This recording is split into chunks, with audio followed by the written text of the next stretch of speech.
Bismillahirrahmanirrahim. Nanti tanyanya problem nanti ya. Saya yakin problem Anda nggak bisa diselesaikan, sudah biasa. Karena seninya hidup itu ngadepi apa? Masalah. Jadi kalau ingin diselesaikan berarti Anda pecundang, saja, dinikmati apa? Karena sebetulnya kalau dinikmati ya baik-baik saja. Karena dunia ini diciptakan Allah liyabluwahum ayyukum ahsanu amala. Jadi kalau kamu sedang rukun sama istri itu biayanya mahal. Karena kalau rukun itu minta belanja macam-macam. Kalau sedang dicuekin gineng juga repot. Masa suami kok dibiarin dicuekin. Enak mana ya? Rukun berbiaya sama gineng kecewa. Gak ada pilihannya hidup ya, hanya dua itu. Enak miskin dilihat tetangga, apa merantau gak jelas gak konangan tetangga.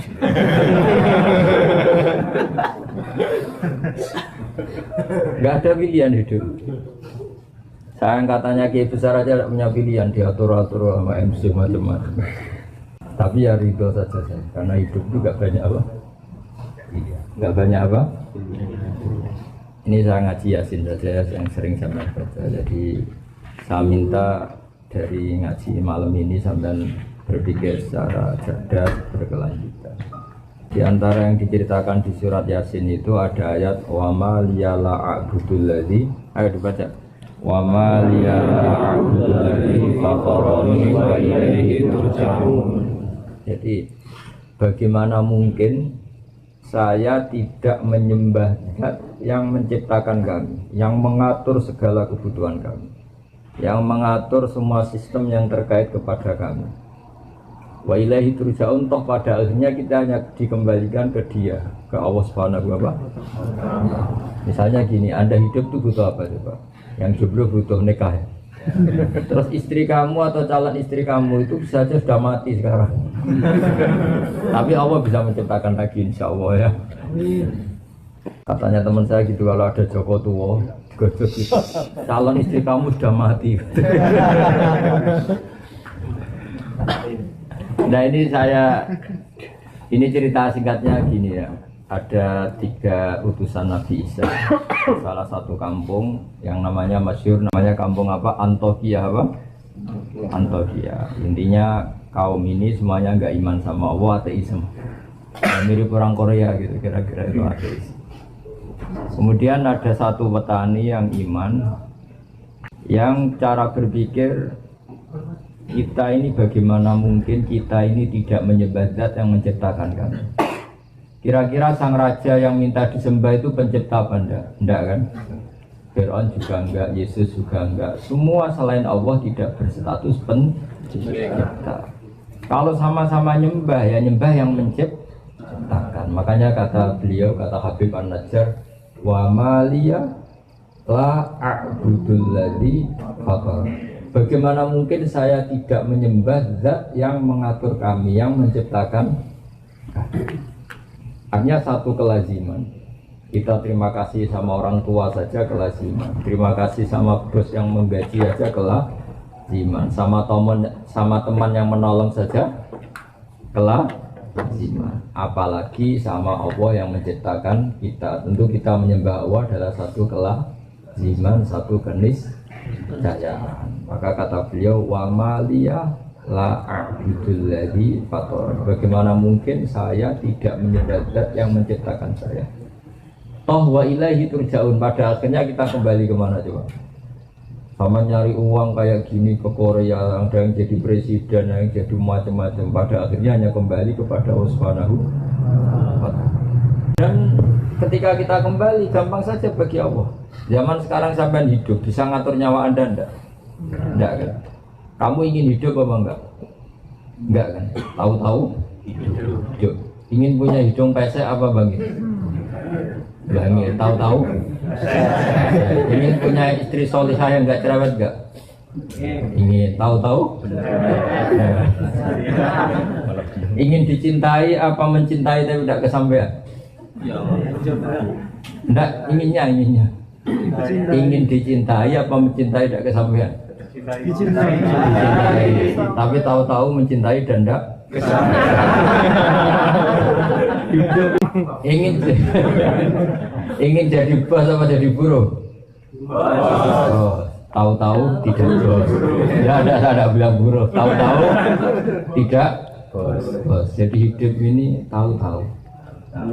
Nah, karena tahu-tahu itu ya menyembah zat yang super. Jadi hidup itu dimulai kalau kita zaman dulu ngaji apa istilahnya apa masya Allahu kana wa malam yasa lam yakun. Apa yang digadagi Allah pasti terjadi, yang tidak digadagi pasti tidak terjadi. Ini penting sebagai tauhid. Sehingga sampai mengalami apa saja, cinta ada kesampaian, kaya ada kesampaian, apa saja ada kesampaian, sampean yang syukur saja. Karena andaikan kesampaian punya istri itu ya tidak mesti maslahat. Kesampaian jadi orang kaya tidak mesti maslahat. Yang mesti maslahat adalah kesampaian ditakdir sujud sama Allah Subhanahu wa Ta'ala. Yang bisa mensurgakan Anda itu sujud sama Allah apa jadi orang kaya? Sujud sama Allah. Yang mensurgakan Anda itu istri Anda atau amal Anda sendiri? Aman. Bahkan gara-gara istri banyak orang jadi koruptor kan? Karena istrinya shopping terus yang cowoknya korupsi. Jadi barokahnya jumlah-jumlah gini ya. Banyak masalah. Masalahnya di jumlah itu. Tapi yang penting syarat utama jadi orang baik itu satu, janggal atau iskal atau tidak memahami satu kesalahan. Jadi satu kesalahan itu harus gak difahami. Tapi satu kebenaran harus difahami. Satu kesalahan itu nggak bisa difahami, misalnya maling atau mencuri, itu kan nggak bisa difahami oleh akal sehat. Orang nyari uang susah-susah, kita tinggal mengambil atau mencuri, itu kan sesuatu yang nggak bisa difahami. Istrinya orang digauli orang lain itu nggak bisa difahami. Jadi ciri utama maksiat itu sesuatu yang nggak bisa dipahami. Makanya bahasa Arabnya maksiat apa? Mungkar. Mungkar dari kata apa? Diingkari. Diingkari apa? Tidak bisa dipahami. Ya, namanya barang maksiat apa bahasa lainnya? Mungkar. Makanya dalam Islam disebut amar ma'ruf nahi itu mencegah. Karena mungkar itu nggak bisa dipahami. Yang namanya istri boleh digauli ya diakatkan. Yang akatkan siapa? Ya walinya. Wali itu yang punya otoritas. Nah ini nggak nikah, nggak apa langsung digaulin, itu sesuatu yang nggak bisa di. Nah, kebalikannya mungkar itu ma'ruf. Ma'ruf itu sesuatu yang dikenal dari kata arofa ya'rifu terus irfanan atau urfan. Mana apa? Ma'rufun dipahami. Kamu kerja demi anak istri bisa dipahami. Tapi kalau kerja demi temuan baru, kantor cabang katanya teman-teman tadi, itu susah dipahami. Tidak usah dijelasin detail-detail banyak yang tersinggung. Tapi ini saya, ya namanya ngaji itu kan membenahi yang salah. Jadi ingat ya, tak latih bahasa Arab yang gampang ngomong saja. Jangan sampai salah tasrif nanti. Supaya latihan apa? Kafara yukafiru takfiran. Jadi yang dikatakan ma'rufun sesuatu yang dipahami atau dikenal, mudah dikenal oleh akal. Kayak sedekah itu kan mudah dikenal oleh akal, namanya empati sama orang lain. Kita tadi berkawan sama orang Korea juga mudah dipahami oleh akal karena kita tamu di Korea, terus tadi ada Pak polisi, ada agama-agama lain menyambut kita. Itu mudah dipahami. Tapi kalau kita datang di negara orang kemudian ngendah yang punya rumah, ganggu yang punya rumah, itu bisa dipahami enggak? Jadi agama ini datang dengan kemakrufan, sesuatu yang mudah dipahami, dan agama ini menolak yang enggak mudah dipahami. Disebut apa? Mungkar. Ingin kaya enggak kerja, itu mudah dipahami enggak? Apalagi berdukun. Itu enggak mudah dipahami. Terus enggak gampang minta istri cantik, mudah dipahami enggak? Nasi. Miskin punya istri 4, bisa dipahami enggak? Takdir. Jadi agama itu mudah, karena maknanya agama itu mudah dipahami. Nah, dalam pertemuan ini supaya tidak banyak yang tersinggung, pasti semuanya sepakat kita ngomong tauhid saja, karena kalau ngomong sosial itu banyak yang tersinggung. Meskipun tersinggung itu bagus supaya evaluasi. Nah yang mudah difahami kalau kita memuja siapa, ya memuja zat yang kita pasti kalah. Yang kita pasti kalah itu siapa? Ya hanya Allah Subhanahu wa Ta'ala. Kita sama benda patung yang kita bikin sendiri, kalau kita mau memecahkan ya bisa memecahkan. Di gudang saja sudah hancur. Kita menyembah matahari, kita punya akal. Matahari apapun hebatnya tidak punya akal. Apapun hebatnya matahari, bisa kerja di pabrik enggak? Bisa bikin robot enggak? Bisa enggak dengan BPKB enggak? Jadi apapun hebatnya matahari, bumi itu tidak punya akal. Kita punya. Logis gak orang yang punya akal, makhluk yang punya akal, kemudian tunduk menyembah yang tidak punya akal. Bisa difahami tidak? Tidak bisa. Menyembah Yesus. Yesus itu manusia yang lahir di bumi. Menyembah Tuhan yang hakikatnya ada Tuhan bisa difahami tidak? Yang mudah difahami dan pasti terfahami adalah menyembah zat sing menciptakan kami, yang menciptakan langit bumi, yang membuat air, membuat oksigen, membuat apa saja sebagai keperluan kita. Kemudian setelah kita mati juga kembali ke Dia. Zaman kita hidup, coba ketika Anda hidup, tahu nggak sistem saraf Anda, sistem jantung Anda, sistem paru-paru Anda, sistem kebutuhan oksigen Anda? Kan tidak tahu. Kalaupun tahu, Anda tidak penciptanya. Kayak ilmuwan-ilmuwan barat mengklaim tahu, tapi apa mereka pencipta? Anda kan? Tahu-tahu ada oksigen, terus oksigen dianalisis.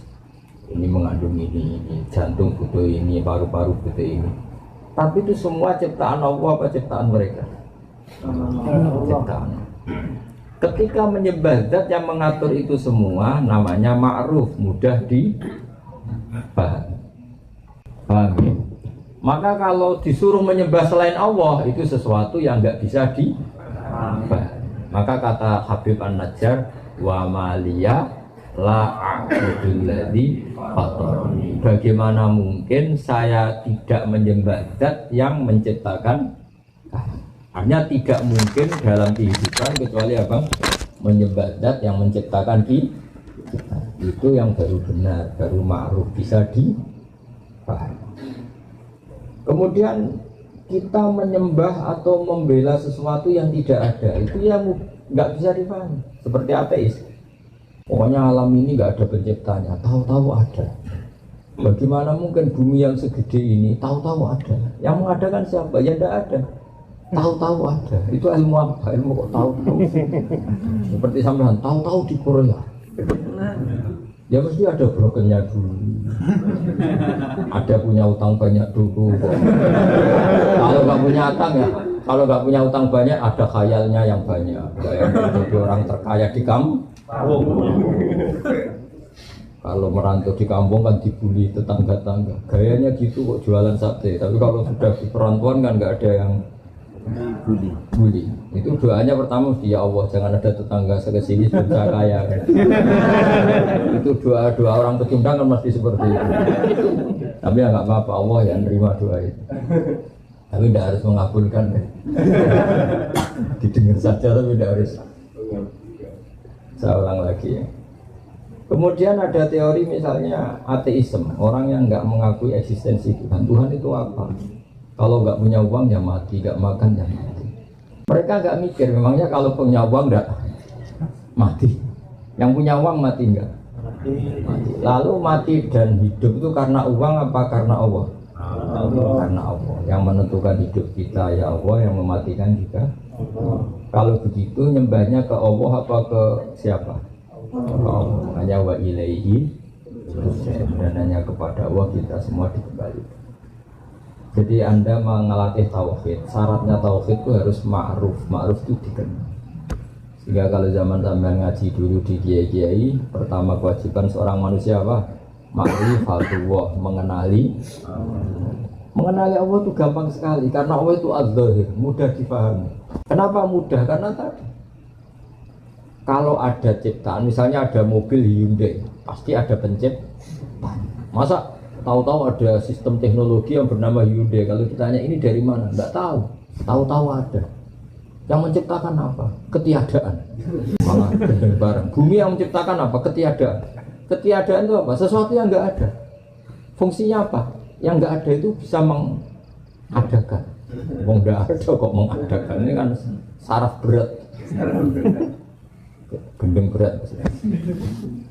Jadi agama itu datang dengan ma'ruf, ma'arofaul aku, sesuatu yang dibenarkan oleh akal, dan menolak mungkar, sesuatu yang diingkari oleh akal. Makanya disebut amar ma'ruf. Jadi jangan hanya ngomong saja, dipraktekkan terutama dalam bab tauhid. Seorang lagi dipraktekkan dalam bab apa tahu. Makanya saya berkali-kali bilang kalau ada tetangga saya mati, Bu ini tidak usah susah, suami Anda mati. Mati itu dalam bahasa ulama dulu sampai sekarang juga bahasa masyarakat. Mati itu dicabut nyawanya. Nggak ada orang yang bilang mati itu dibunuh nyawanya. Ada nggak yang bilang gitu? Nggak ada. Mati itu ibarat apa? Jasad yang wadak, yang jismani, yang fisik, yang profan, rohnya diambil. Tapi roh sendiri nggak bisa mati.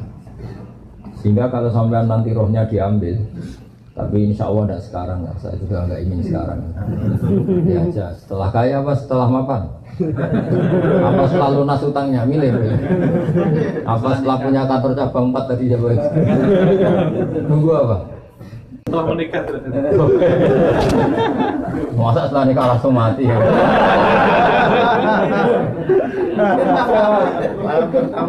Kalau setelah mapan juga kasihan, baru mapan langsung mati. Apa setelah miskin? Sudah mati dulu miskinnya kan sudah dulu nyatanya tidak mati sampai. Tidak, misalnya nyawa Anda diambil, ini semua ulama sepakat dan masyarakat juga sepakat. Mati itu namanya nyawa diambil, dicabut. Berarti roh sendiri itu tidak mati.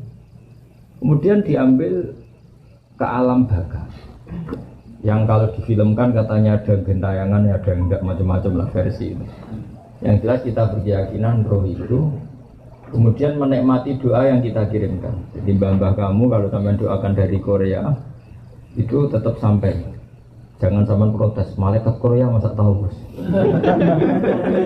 Saya sudah bilang tadi ngaji, saya kan sudah bilang Korea itu tetap buminya Allah Subhanahu wa Ta'ala, ditata oleh malaikatnya Allah Subhanahu wa Ta'ala. Yang menciptakan air di sini memangnya orang Korea, tetap Allah Subhanahu wa Ta'ala. Sistem malaikat di sini juga sama dengan sistem malaikat yang di Seragen, yang di Solo Tigo sama. Enggak tahu saya pakai bahasa apa di sini, pakai bahasa Korea apa bahasa. Tapi sistem malaikatnya. Sehingga karena kita tidak tahu cara kita hidup, juga tidak tahu cara kita mempertahankan kehidupan. Setelah kita mati juga harus menyerahkan itu sama yang punya otoritas kematian, yaitu namun Allah Subhanahu. Kalau hidup kita tidak sebagai penyebab kehidupan. Kalau kita punya mata juga tidak penyebab kita punya mata. Kita punya jantung juga kita tidak penyebab punya jantung. Semua itu karena dikehendaki Allah Subhanahu. Maka nanti setelah kita mati tidak usah iskal, tidak usah janggal. Wah sudah jadi debu, jadi tulang belulang, masa hidup lagi. Karena kalau Anda menyoal itu berarti Anda menyoal kehidupan Anda yang sekarang. Kehidupan Anda yang sekarang dari sperma. Sperma itu andekan seperti itu, orang sanggup nggak menjadikan manusia. Misalnya masih wujud sperma terus dikatakan ini nanti kelayapan di Korea. Masih sperma, masih mani itu, masih mani yang menjijikan. Terus saya ginikan, ini itu bisa nanti ke Korea kelayapan. Percaya nggak? Ini nanti kumisen jenggoten. Nggak percaya. Tapi nyata-nyata jadi manusia yang banyak pola, banyak ulah, banyak masalah. Semoga akhirnya juga tobat.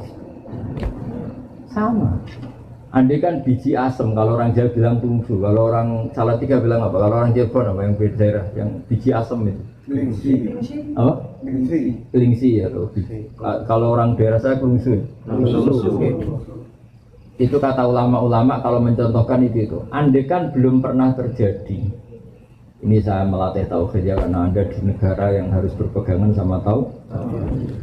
Andai kan kelungsu atau kelingsi tadi belum pernah terjadi menjadi pohon asam besar yang kemudian bercabang punya buah banyak. Terus ada orang bilang ini itu bisa jadi pohon besar yang kalau ditabrak tronton itu supirnya mati, yang kalau ditabrak mobil atau bis supirnya mati. Masa? Iya. Kira-kira orang percaya enggak? Kan enggak, karena belum tahu buktinya.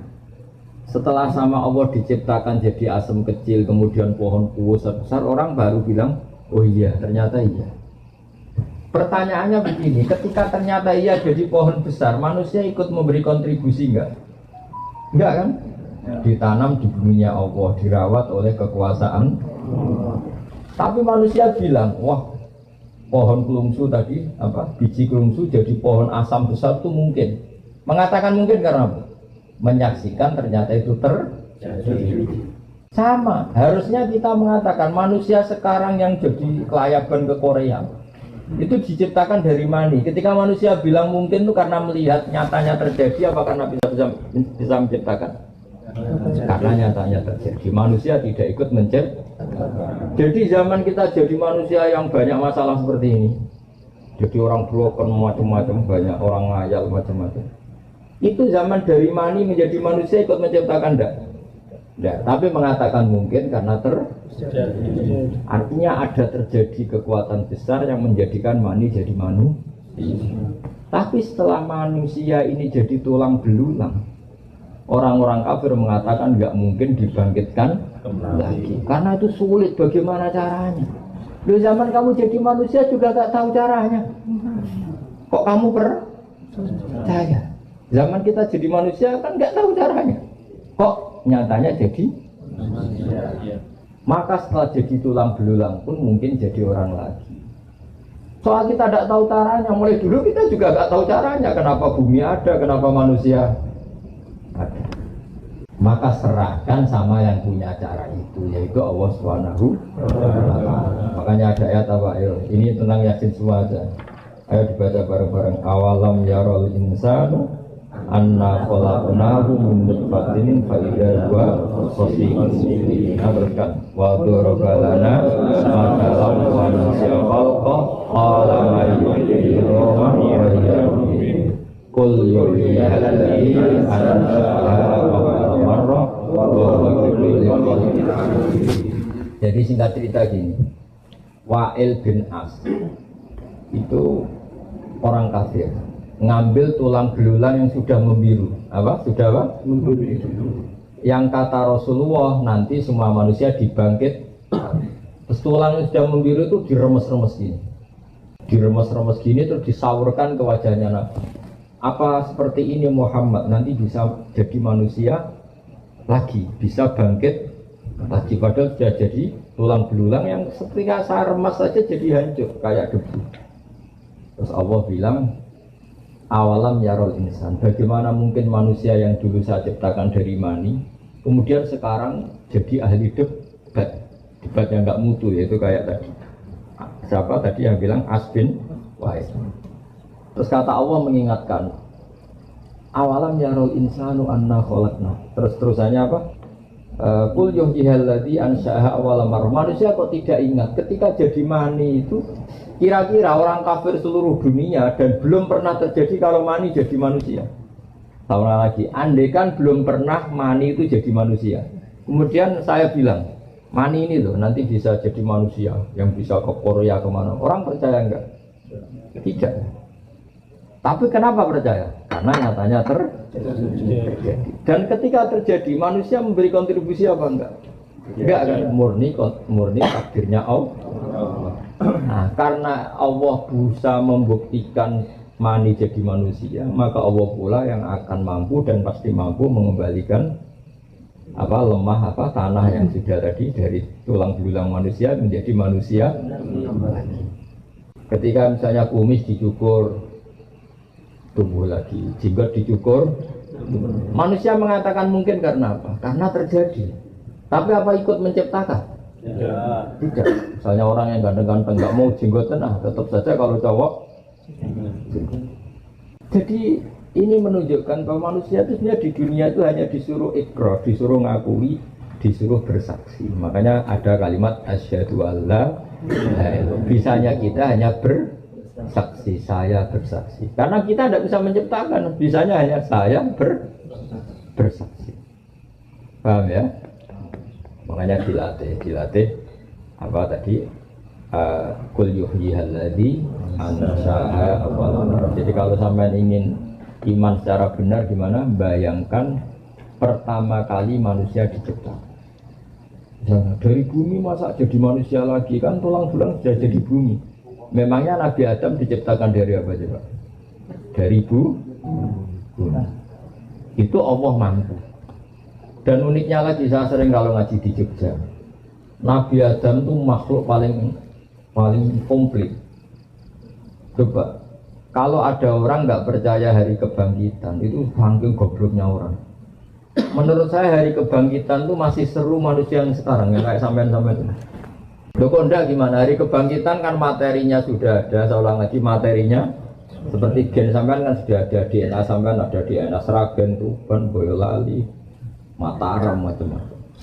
Materi kita meskipun ditanam di tanah kan materinya sudah ada, portofolionya sudah ada, sistemnya sudah ada, DNA-nya sudah ada. Panitia malaikat yang bikin lebih gampang.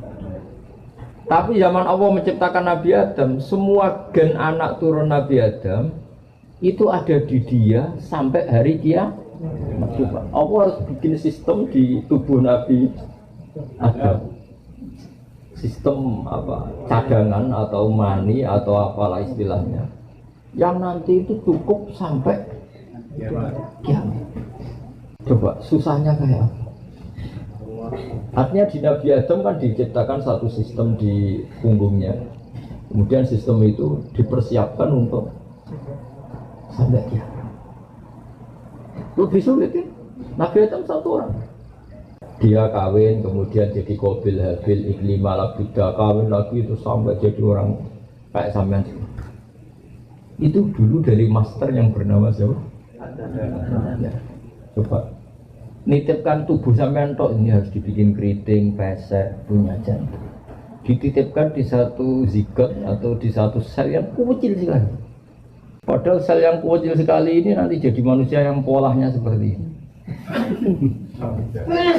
Dan ketika sampean misalnya calon punya anak 5, berarti ada anak 5 yang di punggung sampean. Dan ini disiapkan sel yang jadi anak sampean 5. 5 ini per sel disiapkan ada matanya, ada kupingnya, semuanya lengkap. Ada organ dalamnya, ada organ luarnya, ada organ yang tumbuh terus kayak kuku, kayak apa, jenggot, macam-macam. Kenapa itu enggak kita akui sebagai reputasi Allah kalau Allah itu ala kulli syai'in qadir. Allah mampu melakukan apa saja. Terus kenapa kita menyoal hanya karena orang sudah mati, kemudian kita menyoal bagaimana mungkin ini bangkit kembali. Lah kamu lahir dari mani, dari tanah, kok tidak kamu ingkari? Harusnya pengingkar-pengingkar itu juga mengatakan wujud ini khayal belaka, karena hakikatnya enggak mungkin. Ya kan? Kan sama-sama enggak mungkin kalau dalam ukuran otak manusia. Karena sering terjadi dan terlihat, mereka mengatakan mungkin. Tapi ketika mengatakan mungkin, manusia pun tidak ikut menciptakan. Itu makanya Allah mengingatkan qul yuhyihallazi anshaha walamara. Kalau Allah dari awal mampu menciptakan mani jadi manusia, ya nanti Allah pula yang mampu menciptakan tulang belulang jadi manusia. Jadi saya mohon sekali tauhidnya dijaga. Logika seperti ini tuh arafahul aql. Misalnya Hyundai atau Kia atau Mercy bisa bikin mobil mewah dengan sistem yang canggih. Barang mobil itu tabrakan riak, kamu bilang wah ini pabriknya tidak bisa mengembalikan lagi. Itu aneh nggak pikiran seperti itu? Kalau pabrik sudah canggih, masa kecelakaan terus dibilang nggak mampu mengembalikan lagi, kan jadi aneh kan? Mau bikin yang sedetail itu bisa, apalagi ini tinggal ngencengkan lagi kan gitu kira-kira. Kan lebih gampang. Karena kalau sudah kamu sifat wah pabrik ini hebat bisa bikin mobil yang canggih, tentu akan mudah mereparasi kalau ada kerusakan. Sama, Allah mudah saja mereparasi Anda setelah kematian. Bahkan nanti setelah Anda masuk surga direparasi ulang. Hidungmu ditata lagi, semua wajah kamu makanya teman saya kalau guyon gini, Gus Bak tahu nggak kenapa para nabi itu ganteng-ganteng? Kenapa? Ini teman saya agak beli. Kenapa? Karena Allah nggak ingin capek-capek. Kalau Nabi jelek, Nabi kan pasti ahli surga. Nakanya kelamaan. Ahli surga kan harus ganteng. Karena Nabi itu pasti masuk surga. Sudah didesain ganteng sekali. Supaya rubahnya tidak banyak. Tapi kalau orang beli-beli kadang salah, keriting, muda, nolak. Urip bisa ngeramein itu. Itu nanti kalau jadi orang soleh itu ngerenovasinya agak sulit. Tapi kalau masuk neraka kan gampangnya cemplung gitu. Tapi tidak, semua orang berhak soleh, gampang saja. Kalau orang renovasi mereparasi ya kun kayak keritingnya jadi bagus, pendeknya ditinggikan, peseknya ditata semua. Kalau ditata peseknya kok jadi bangir, wajahnya tetap gitu kan malah kayak Pinocchio, jadi tetap ditata. Jadi ini penting ngaji tauhid ya. Saya ulang lagi ya, Islam itu datang dengan apa? Amar ma'ruf. Yang namanya mungkar itu angkarohul akro. Akal sehat itu menolak. Kayak tadi misalnya, alam ini dimulai dari ketiadaan. Jadi pencipta alam adalah ketiadaan. Masa sesuatu yang tiada punya faktor, punya sebab sebagai pencipta? Itu enggak masuk akal. Untuk alam ini ada karena ada pencipta. Nah, pencipta itu menurut kita adalah Allah Subhanahu wa Ta'ala. Maka pencipta ini status utamanya apa? Wujud. Ya, di mana-mana pencipta statusnya harus wujud. Makanya mulai kecil kita diajari wujud. Namanya pencipta sama yang diciptakan dulu mana? Dulu pencipta. Makanya pertama setelah wujud tidak, dia harus zat yang terus kedua harus sifat ketiga harus baqo, harus abadi. Karena kalau Tuhan itu superior hebat kemudian dia ada abadi, berarti keok kalah. Kalau Tuhan kalah itu kan aneh.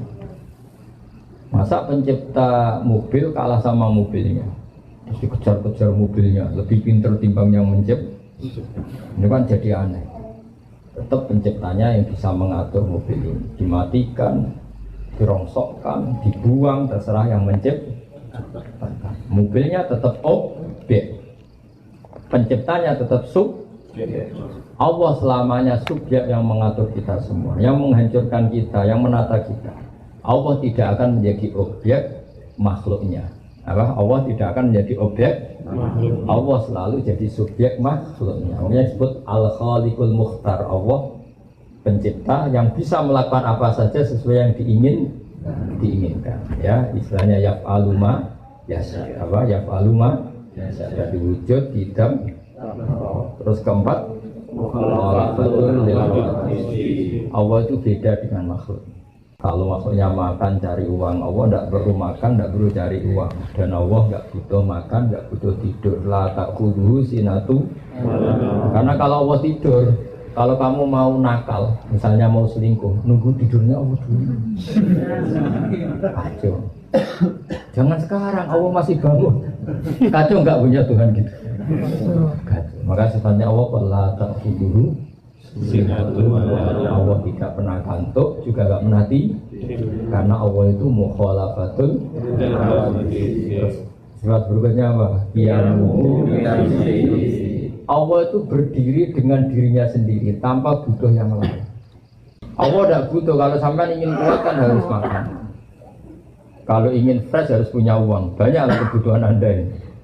Kalau ingin tidak jomblo butuh pasangan. Kalau pasangan butuh yang tertipu, karena kalau sadar mungkin tidak mau. Makanya kalau ada orang cantik dapat orang jelek, kata bapak saya, itu kemungkinannya dua. Yang cowok punya sesuatu, atau yang cewek agak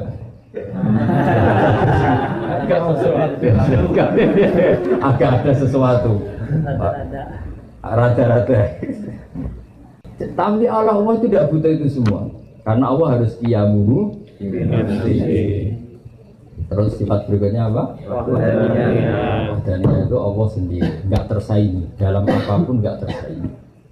Apapun kekasihnya Allah terhadap Nabi Muhammad, apapun sayangnya Allah pada Nabi Muhammad, tetap Nabi Muhammad adalah abduhu wa rasuluhu. Karena Nabi ya bisa meninggal, kalau nggak makan ya lapar, kalau saatnya datang ajal ya meninggal. Makanya Nabi dikatakan innaka mayyitu wa innahum mayyitun. Kemudian ya kalau bangkit dari kubur ya karena dibangkitkan. Itu beda dengan Allah, memang nggak pernah mati. Apa nggak pernah mati? Karena Allah itu qiyamuhu wahdaniyat terus kudrat iradat. Jadi logika-logika itu tanamkan sehingga kamu iman dengan kebenaran yang kalau ada paham yang menyesatkan kita menolak.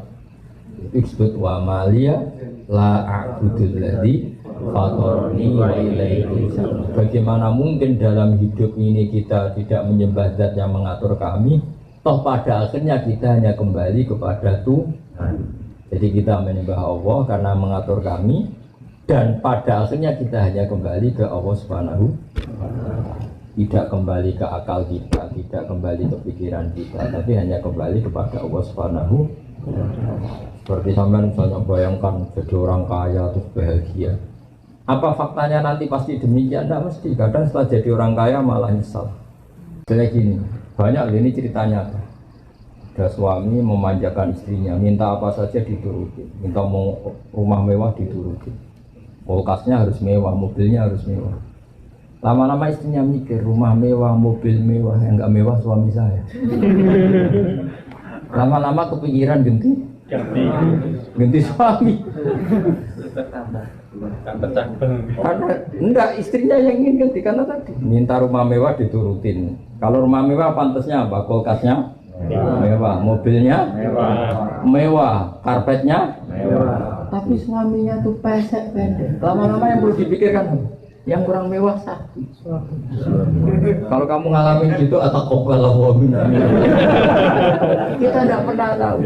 Tapi barokahnya kamu miskin, pas apa? Rumah jelek, rezeki jelek, semua jelek. Maka istri kamu mikir sudah nggak perlu diganti, sudah pas semua ini. Maksudnya kita tidak pernah tahu, kadang yang miskin juga bahagia karena serasi semua, Pak. Serasi semua. Ya ini cerita saja guyon, tapi Anda supaya tidak mengimani pikiran Anda yang kamu bayangkan itu tidak mesti masalah.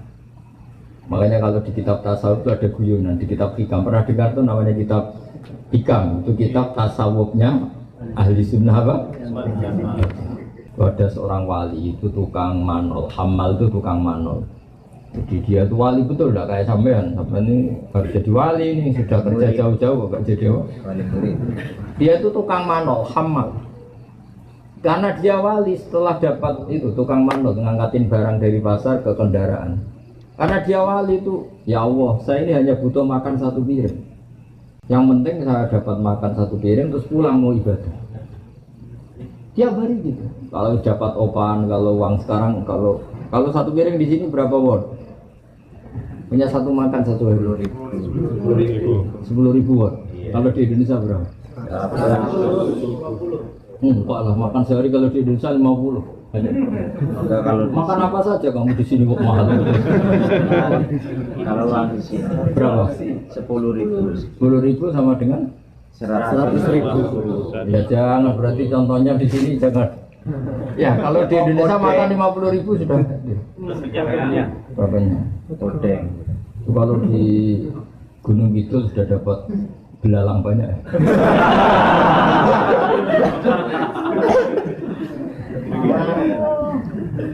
Dia tuh enggak, kalau sudah hamal tadi, kalau sudah dapat upah 10.000 ya dia pulang, yang penting bisa makan, apa? Bisa makan. Singkat cerita dia ngeluh, ya Allah saya ini wali engkau. Ingin saya kalau sudah makan langsung masuk masjid ibadah. Jadi dia kalau sudah dapat uang 10.000 makan terus masuk masjid apa? Ibadah. Lama-lama dia berdoa, ya Allah buat saya dikasih rezeki agak butuh kerja. Tahu-tahu masuk pasar dicurigai jadi maling. Entah apa sebabnya, pokoknya dituduh jadi maling. Di penjara. Penjara tiap hari ada orang cuma makan terus. Ya Allah kenapa jadi begini? Bukankah kamu minta rezeki tanpa kerja? Ya LP itu. Jadi intinya betapa manusia itu tidak usah ngatur Allah. Karena ada wali yang minta rezeki tanpa kerja sama Allah dijawab LP kan rezeki. Akhirnya ya Allah kok jadi Bukankah Anda minta rezeki tanpa kerja? makanya kalau doa itu hati-hati. Doa itu apalagi berdoa ya Allah semoga dapat pasangan yang sesuai sama orang miskin tidak kaya ya sudah miskin tidak kaya jelek yang sesuai apa? Ya jelek ya makanya tidak usah doa gitu sudah berdoa ya Allah berikan jodoh yang maslahat untuk saya. Tidak usah nyifati. Karena kalau nyifati tadi kayak tadi minta rezeki tanpa di luar dugaan ternyata jawabannya apa? LP. Ya saya kira demikian yang penting taufiknya ditata ya. Qul yuhiyal ladzi ansha'a marrah kulli khalqin. Assalamualaikum warahmatullahi wabarakatuh. Waalaikumsalam.